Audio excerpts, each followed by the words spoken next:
are joined by the Secretary of Energy, the U.S. Department of Energy, Chris Wright.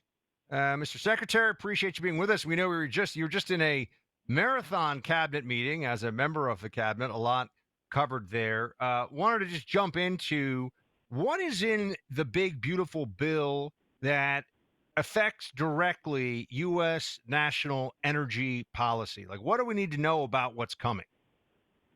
Actually, quite a bit.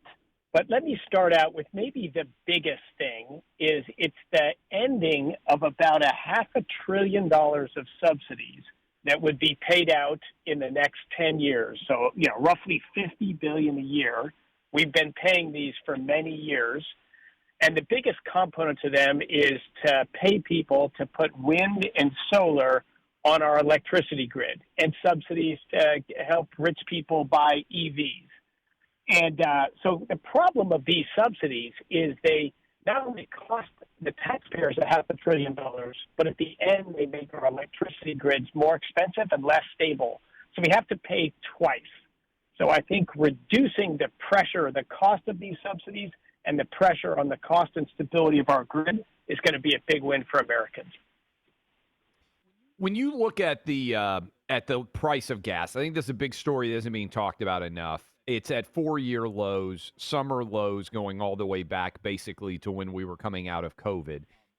What does affordable energy, particularly when it comes to gas, mean for the overall economic environment as you see it? Oh, it's huge. And you mentioned 4-year lows, which is true. If we correct for inflation and ignore the crazy year that was COVID, it's actually a 20-year low in the price of gasoline in affordability terms. So it's just tremendous. That's a significant expense that all Americans, all of us pay every week to get to our jobs, to go on vacations, to visit our grandmothers and travel with our kids. If you make gasoline prices expensive, you just shrink the life opportunities people have. People visit their family and friends less. They have less adventures. They've got less money in their pocket for other expenditures. So I'm very proud about the administration's record. We have gasoline 25 to 30 cents a gallon cheaper today than it was 12 months ago. And that's going through a period of major conflict in the Middle East, but major productive conflict in the Middle East, hopefully ending the 46 years of Iran as the troublemaker in the Middle East and really the threat to global peace, probably the largest global threat to peace over the last 45 years. We're speaking to the Secretary of the U.S. Department of Energy, Chris Wright. And Mr. Secretary, if you could lay out for us, what does a Make Energy Great Again, MEGA, mega, what does a Make Energy Great Again policy under Trump look like going forward? Does it include nuclear? Is it new technology applied to fossil fuels? Like what is the Trump administration trying to accomplish so that not only are we doing as much as we can with the technology we have and the resources we have in the past, but that we do new things, innovative things going forward? Oh, great setting of that table. So I mentioned that getting rid of $500 billion to make energy expensive. There's also in the One Big Beautiful Bill just returning to rule of law and allowing oil, gas, and coal producers to produce again on federal lands across the country. This will lower baseline energy prices in the coming years and decades in front of us. I squeezed that one in there real quick. But there's also, I'm a free market guy, so I'm not a fan of subsidies. But we do have tax credits in there for a finite period of time for next generation nuclear and for geothermal and for uprates if we can get more power out of hydro. But our administration is all in on trying to launch a renaissance of nuclear energy. We should be building these small modular reactors. We should have it cheaper to build big reactors. Yeah, go ahead. No, I was going to add, it's exactly what you were going into, which is what does that look like? Because nuclear, unfortunately, became a boogeyman of the environmentalist left in this country. And so we're behind, I think, where we should be in nuclear development for energy purposes in this country. What does it look like, and what percentage do you think of our power could come from nuclear in the years ahead, given the Trump administration's willingness and your willingness to promote the free market principles and technology principles that can bring so much to the table when it comes to nuclear. Well, it's a little bit less than 20% of electricity today. So after natural gas, which is by far and away the leader, nuclear is second. But yeah, I mean, that could, a couple decades from now, that could be 40 or 50% of our electricity from nuclear. We got to build a lot to do that, but this is America. We can build a lot.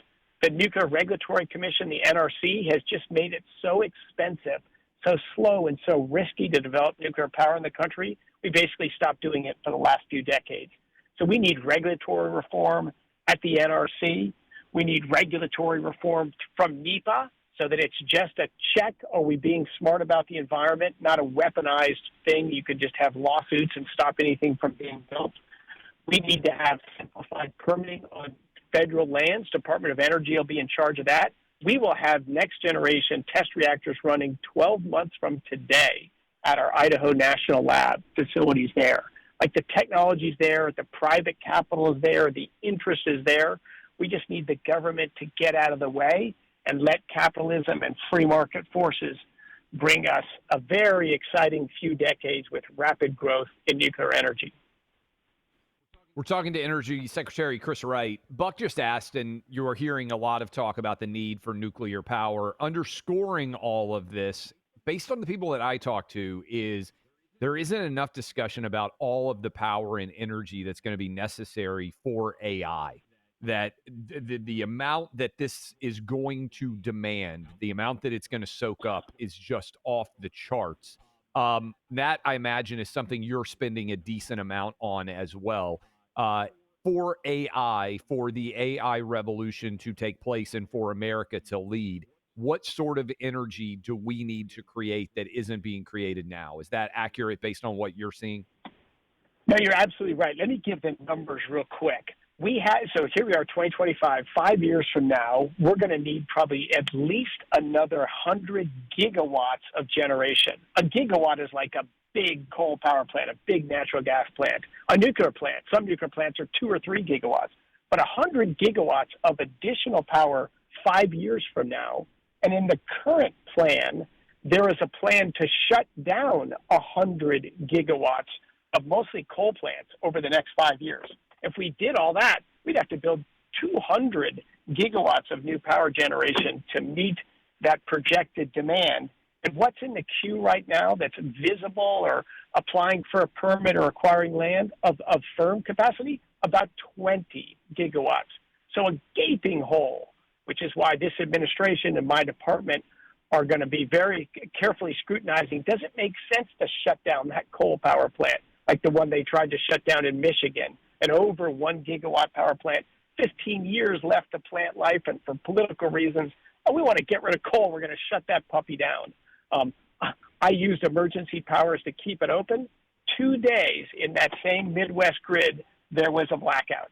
Like, we've just got to stop shooting ourselves in the foot by closing existing plants, and we've got to make it much, much easier for American businesses to build new natural gas plants, to build new nuclear plants, to build new geothermal and next generation electricity generating capacity. Just wind and solar just is simply not an answer. It's really hot in D.C. today, but the wind is still no wind power at time of peak demand. In the winter, it's really cold at night, but we don't have any solar power. And when you're in a huge cold front, it's again a high pressure system, no wind.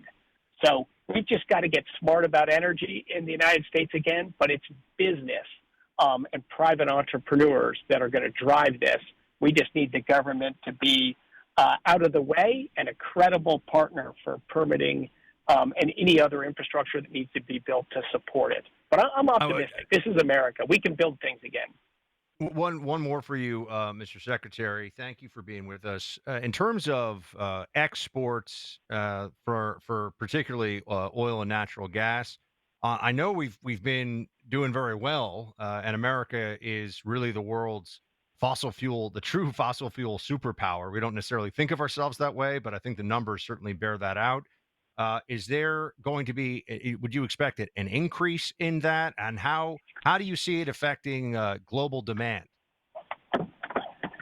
Yes, there's going to be a huge increase in that. The United States is already by far the largest exporter of natural gas in the world, and we will double that in the next 5 years. And the 5 or 7 years after that, we could double it again.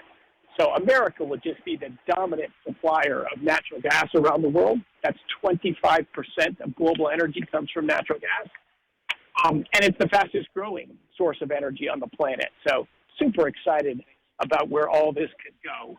And I've got to jump on to No, we like the optimism. Thanks for joining us right after cabinet meeting. Secretary of Energy, Chris Wright. Thank you so much, sir. Love the show you guys run. Keep up the great work. Thank you. Take care.